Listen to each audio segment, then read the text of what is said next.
Saat ini, Rudy telah menjadi terkenal di jalan antik. Dan dia tiba-tiba menjadi anak laki-laki paling tampan di seluruh jalan antik. Beberapa orang mengagumi level kuatnya, ada pula yang iri dengan kemampuannya untuk kembali. Dan ada pula yang iri karena dia menghasilkan 20 miliar dalam satu malam. Jumlah uang yang sangat besar. Dan Rudy juga sangat berterus terang.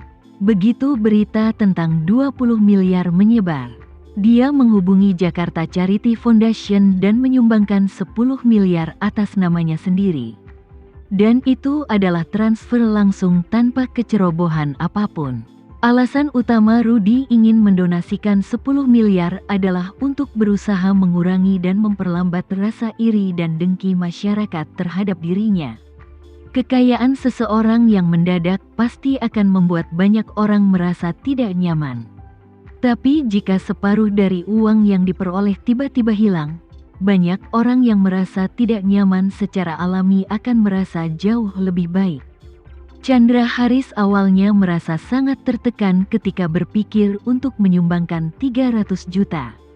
Tapi ketika dia memikirkan Rudy menyumbangkan 10 miliar, dia merasa sangat lega. Pada saat ini, dia juga ragu-ragu di dalam hatinya, berpikir, haruskah aku menyumbangkan uang ini sekarang?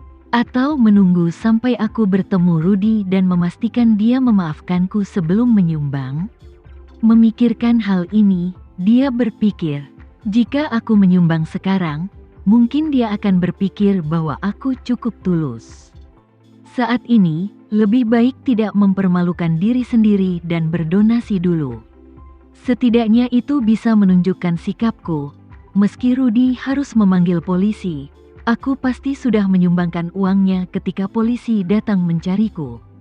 Jadi aku bisa mencoba mendapatkan keringanan hukuman apapun yang terjadi. Mendengar hal ini, dia mengertakkan gigi dan mentransfer 300 juta ke yayasan. Setelah transfer selesai, ia segera mengunduh voucher transfer dengan hati-hati ke ponselnya. Ketika dia kembali, dia berencana untuk menunjukkannya kepada Rudy dan memintanya untuk melepaskannya. Penerbangan pulang tentu merupakan siksaan bagi seseorang seusia Chandra Haris yang kurang berolahraga. Kenyamanan kursi di kelas ekonomi jauh lebih buruk dibandingkan di kelas 1. Apalagi penerbangannya hampir penuh. Chandra Haris terjepit di antara dua pria. Penerbangan itu sangat menyakitkan. Selama 8 jam penerbangan, dia bahkan tidak tidur sedikit pun. Saat pesawat mendarat di Jakarta, Chandra Haris merasa separuh hidupnya telah hilang. Ketika dia turun dari pesawat, dia berdiri dan kakinya gemetar. Setelah akhirnya keluar dari bandara, ia langsung mengeluarkan masker sekali pakai dan memakainya karena takut dikenali. Kemudian dia mengantri taksi di pintu masuk bandara. Begitu dia masuk ke dalam mobil, dia tidak sabar untuk berkata kepada pengemudinya, "Halo, silakan pergi ke jalan antik." Melihat ekspresi cemasnya, supir taksi itu berkata sambil tersenyum, "Kamu sangat ingin pergi ke jalan antik setelah turun dari pesawat. Kamu datang ke Jakarta dari tempat lain khusus untuk membeli barang antik, kan?" Dia berkata dengan marah, "Aku orang lokal. Selain itu, banyak sekali kebocoran yang mudah diketahui. Jangan serahkan pada orang lain. Ini seperti membakar dupa." Sopir itu tersenyum dan berkata, "Kamu, warga setempat, tidak langsung pulang setelah turun dari pesawat. Sebaliknya, kamu ingin pergi ke jalan antik dan mengatakan kamu tidak ingin mengetahui kebocorannya." Setelah itu, sang pengemudi berkata, "Sebenarnya apalagi kamu, aku pun ingin pergi ke jalan antik untuk mengambil kebocoran. Kami bekerja sangat keras untuk menjadi supir taksi untuk menjumlahkan setiap rupiah beberapa ribu di akhir bulan. Tapi ada beberapa yang bisa menghasilkan 20 juta dalam satu malam. Tapi aku tidak dapat menghasilkan uang sebanyak itu meskipun aku mengemudikan taksi sampai aku mati." Chandra Haris tahu bahwa dia pasti sedang membicarakan Rudy. dan dia merasa lebih tidak nyaman, dan nadanya sedikit tidak nyaman. Dia berkata dengan tidak senang, "Aku pergi ke jalan antik untuk melakukan tugas, bukan untuk mencari kebocoran." Sopir itu bertanya dengan rasa ingin tahu, "Bukankah untuk mencari kebocoran? Kalau begitu, kamu belum pernah mendengar tentang apa yang terjadi kemarin, kan?" Setelah mengatakan itu, dia berkata dengan gembira, "Biar ku beritahu, benda ini sangat ajaib sehingga film pun tidak akan berani dibuat seperti ini." Beberapa orang idiot membeli peninggalan budaya dengan harga tinggi dan ingin menipu bos di jalan antik. Siapa sangka peninggalan budaya palsu yang dibeli oleh para idiot ini sebenarnya. Chandra Haris hampir marah. Dia ingin berteriak pada pengemudi yang banyak bicara itu bahwa aku adalah salah satu dari orang-orang idiot itu. Namun alasannya tetap membuatnya mengubah penjelasannya. "Maaf, aku sudah berada di pesawat selama 8 jam. Aku sangat lelah. Aku ingin tidur sebentar." Sopir itu bertanya dengan heran, "Hei, kamu kembali dari luar negeri? Negara mana?" Chandra Haris memejamkan mata dan mengucapkan satu kata, "Dubai." Sopir itu langsung berkata, "Aduh, aku dengar Dubai semakin kaya, bukan? Mereka bilang Burj Al Arab adalah hotel bintang 7 atau hotel bintang 8 atau semacamnya." Seseorang tidak dapat menyelesaikan berbelanja di pusat perbelanjaan besar Dubai dalam beberapa hari. Apa ini benar-benar hebat? Chandra Haris sangat kesal sehingga dia kembali beberapa jam setelah mendarat. Bagaimana dia bisa mendapat kesempatan pergi ke suatu tempat? Sekarang pengemudi itu melantunkan beberapa kata. Dia merasa lebih kesal, jadi dia bertanya dengan marah, "Bisakah kamu berhenti mengobrol denganku?"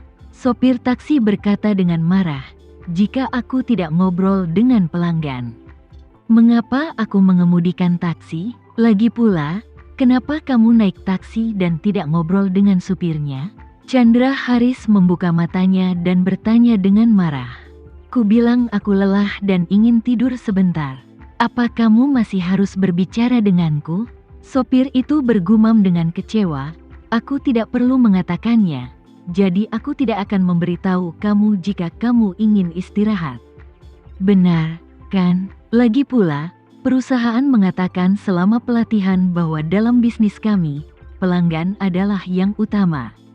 Saat pelanggan menyalakan AC, kita tidak boleh hanya membuka jendela.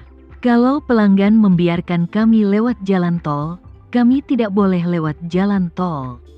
Chandra Haris merasa putus asa dan hanya menutup matanya dan mengabaikannya. Setelah akhirnya sampai di pintu masuk jalan antik, Chandra Haris membayar uangnya dan keluar dari mobil, lalu berjalan menuju jalan antik. Karena memakai masker, ia tidak dikenali oleh siapapun saat memasuki jalan. Ketika dia sampai di depan pintu toko Rudy, dia menemukan bahwa toko Rudy sudah penuh sesak. Sebagian besar pelanggan datang membayar untuk menilai barang antik. Chandra Haris merasa malu untuk masuk saat ini. Jadi dia berjongkok di pinggir jalan selama lebih dari 1 jam sampai Rudy menyuruh semua pelanggannya pergi. Dan kemudian dia mengumpulkan keberanian untuk datang ke pintu toko. Ketika Rudy melihat seseorang mendorong pintu hingga terbuka, dia berkata, "Maaf, toko tutup hari ini. Jika kamu ingin menilai koleksinya, datanglah ke sini besok pagi.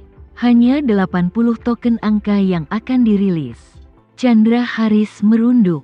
Di dalam toko, dia melepas topengnya dan berkata dengan gugup, Halo, Bos Rudy, ini aku, Chandra Haris."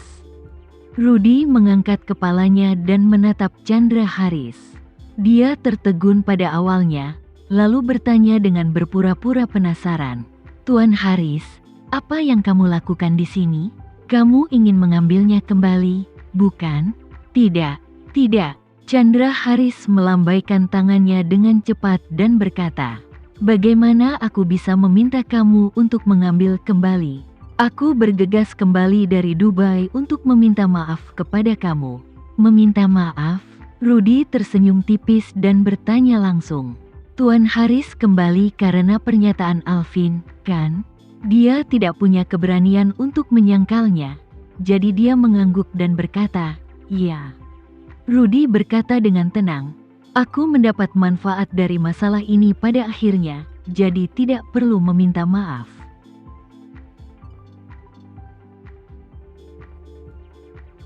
Sekian dulu ya video kali ini, kita lanjutkan lagi videonya di lain waktu. Oh iya, bagaimana menurut kalian? Semoga bisa sedikit menghibur kalian semua. Untuk teman-teman yang baru nonton, jangan lupa subscribe ya, hehehe. Dan kalau teman-teman ada yang ingin gabung langganan, bisa langsung gabung saja untuk dapat fitur yang menarik dan sedikit membantu Mimin. Terima kasih banyak sudah menonton, sampai jumpa lagi, bye.